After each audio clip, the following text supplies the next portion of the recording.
俺の財宝か。欲しけりゃくれてやる。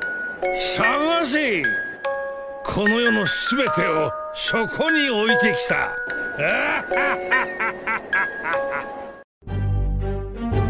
Yoho, apa kabar nakama semuanya? Semoga nakama semua selalu dalam keadaan yang sehat-sehat saja. Sejarah 100 tahun kekosongan atau kejadian lebih dari 800 tahun yang lalu memang menjadi misteri terbesar dalam manga One Piece. Dan kali ini kita akan bahas siapa sajakah sosok yang telah kita kenal telah hidup pada 800 tahun yang lalu. Baiklah, tanpa basa-basi lagi, langsung saja mari kita mulai. Yang pertama adalah Im Sama. Karakter pertama yang diperkirakan telah hidup sejak 800 tahun yang lalu adalah Im Sama, yaitu tokoh penguasa tertinggi di pemerintah dunia saat ini. Im Sama bahkan diperkirakan oleh Ivankov dan Sabo bahwa ia telah mendapatkan perlakuan dengan kemampuan buah setan untuk menjadi seseorang yang tak menua atau dalam tanda kutip abadi. Dan Ivankov pun mengetahui nama dari Im Sama yang berasal dari keluarga Nerona dari buku yang berisi tentang nama 20 kerajaan pendiri. Selain Ivankov, Cobra juga yang telah bertemu langsung dengan Im Sama pernah mendengar nama Im Sama pada nama para raja para pendiri pemerintah dunia. Namun, untuk informasi lainnya seperti jenis kelamin dan wujud usia Im Sama masih belum ada kejelasan. Yang kedua adalah Nefertari di Lili.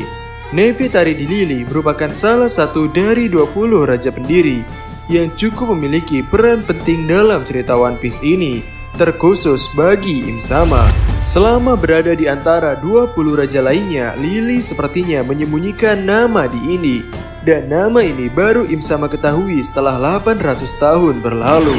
Setelah Im Sama mempertanyakan tentang kesalahan atau kesengajaan yang dilakukan oleh Lili pada kejadian yang mengakibatkan tersebarnya batu sejarah Poneglyph. Yang ketiga adalah ras Lunarian.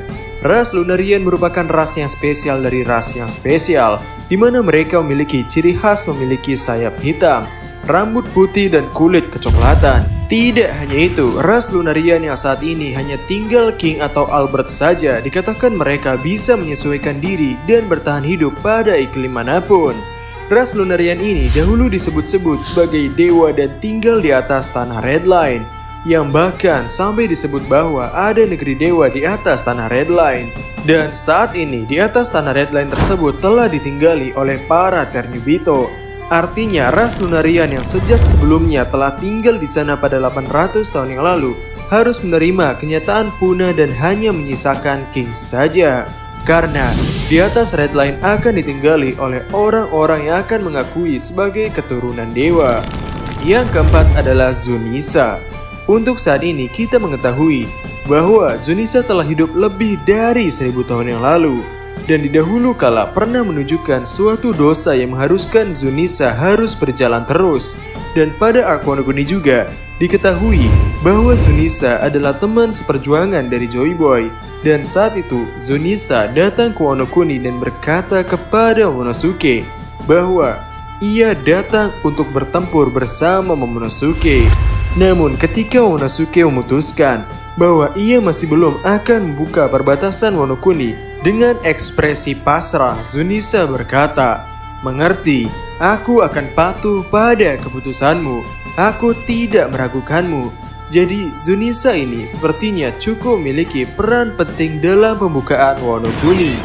Yang kelima adalah Joy Boy. Untuk sosok Joy Boy ini memang masih belum mendapatkan penggambaran fisiknya. Namun nama Joy Boy ini telah muncul pada One Piece chapter 628 sebagai sosok yang telah menuliskan surat permintaan maaf di atas batu Poneglyph. Dan chapter 649, Raja Neptune mengatakan dengan jelas bahwa sosok Joy Boy adalah sosok yang telah hidup pada garis waktu 100 tahun kekosongan. Dan momen Joy Boy diketahui sebagai rekan dari Zunisa adalah ketika Luffy mengeluarkan dentuman drum kebebasan ketika membangkitkan wujud Nika. Artinya dari sini bisa ditarik kesimpulan bahwa dahulu kala Joy Boy juga merupakan pengguna buah setan Hito Hitonomi model Nika.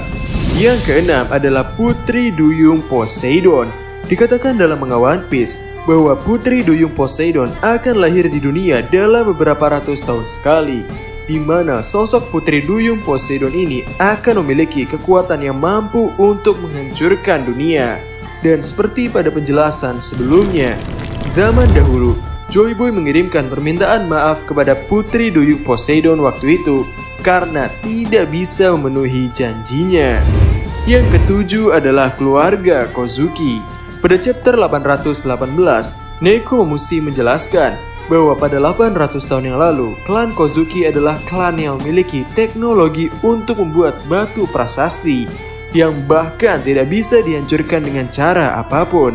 Jika dilihat dari fakta ini, menunjukkan bahwa klan Kozuki ini bukanlah klan yang sembarangan. Mereka adalah klan yang mengetahui sejarah 100 tahun kekosongan yang sebenarnya. Bahkan, sosok keturunan klan Kozuki yaitu Oden yang telah sampai ke Laftel dan mengetahui tentang sejarah 100 tahun kekosongan sampai berkeputusan menginginkan agar Wano Kuni membuka perbatasannya, yang mana hal ini mungkin akan berkaitan dengan pengaktifan senjata kuno Pluton. Yang kedelapan adalah Kozuki Toki. Sosok istri dari Kozuki Oden ini pada saat bertemu dengan Kozuki Oden saat itu sedang berusia 20 tahun. Namun Toki sendiri mengatakan bahwa ia telah dilahirkan pada sekitar 800 tahun yang lalu, yang mana hal ini bisa ia lakukan dengan memanfaatkan kekuatan buah setan Toki Tokinomi yang ia gunakan pada dirinya sendiri. Meski Toki tidak mengetahui tentang tempat asalnya, namun setelah ia melompat ke masa depan, Toki meminta kepada Oden agar diajak Wano Kuni. Dan ada hal yang menarik dari Oden dan Toki, yaitu ketika Oden telah mengetahui tentang sejarah 100 tahun kekosongan, Oden berkata pada Toki, "Terbanglah ke 20 tahun masa depan. Di sana apa yang kau inginkan?" Belum Oden menjelaskan perkataannya, Toki menutup mulut Oden sehingga Oden tidak bisa melanjutkan perkataannya. Dari perkataan yang belum terselesaikan dari Oden, awal katanya Mu. Entah Mu ini adalah Mugiwara atau yang lain. Yang kesembilan adalah robot raksasa kuno. Robot raksasa kuno ini tersimpan di Pulau Egghead. Dikatakan bahwa robot ini telah dibuat pada 900 tahun yang lalu. Dan dikatakan juga pernah melakukan penyerangan ke Marijoa pada 200 tahun yang lalu. Namun robot ini tidak bisa bergerak lagi karena kehabisan daya penggerak. Dan sosok Vegapunk yang saat ini sedang melakukan penelitian energi untuk menyamai energi yang pernah ada di 900 tahun yang lalu. Berkata, masih belum bisa menciptakan hal yang sama dengan teknologi waktu itu. Jadi itulah beberapa karakter dan peran mereka sebagai sosok yang pernah hidup pada 800 tahun yang lalu. Mungkin sekian dulu untuk video kali ini. Bagaimana menurut nakama semuanya? Silahkan tulis pendapat atau koreksi nakama semua di kolom komentar di bawah. Jadi, kami Diskusope dan terima kasih banyak.